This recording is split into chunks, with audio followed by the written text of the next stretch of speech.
This is just a brief introduction to a brainstorm that came to my mind last Thanksgiving when we were on break, and actually it was on that Friday. So I had read the newspaper that morning, and the Courier-Journal had this article, Why Thanksgiving's True Message Hits Home for These Louisville Refugees.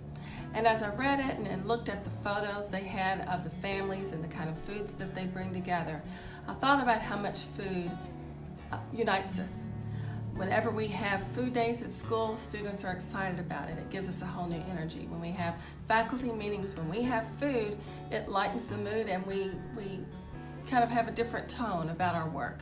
So I considered that, and then I thought about the fact that we do a Dare to Care drive, and that is important that we collect food for those who need it in our community.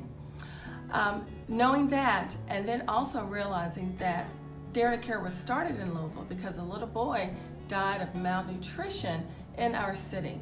So putting that together, knowing that it's going to be the 50th year anniversary of Dare to Care, I thought maybe we should do something as a school, really make this something bigger.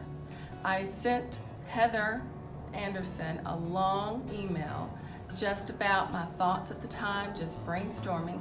And so it was something that she was interested in, so we brought it to the PBL tuning team and started to think about what we could do as a school to celebrate Dare to Care, to celebrate their work over these 50 years, to honor this child and to honor all the cultures, all the communities that we have. We have such a diverse community, and to bring all those together and share what brings us kind of together as people. What we have in common is food and the cultures and stories behind it. So that was the first beginnings of the idea of doing something with a school-wide PBL concerning food, culture, diversity, and what we can do as a community. So I think it's important for students to see the connections between their classes. So often students will go to science, and as soon as they walk out, they think, oh, well, that has no connection to anything else I'm doing, or they're in English class and they're reading a novel and they leave that room and they enter into these different spheres. And one of the things I think is really important for students to understand is that we use those same skills that we develop in English in all of our classes, and that there's a lot of these cross-curricular connections.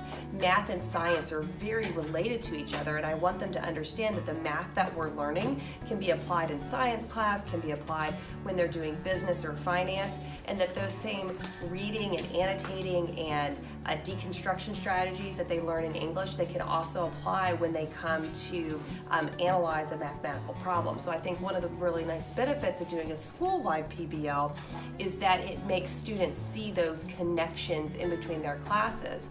And I also think that it helps as well lift the burden somewhat. I think when we as teachers are looking at doing a school, like doing a PBL, we feel like this enormous weight that we have to do this enormous project. But the reality is that so much of the good work that we're doing does fit together nicely and can create an end product that is so much more meaningful than the little individual pieces that we're doing.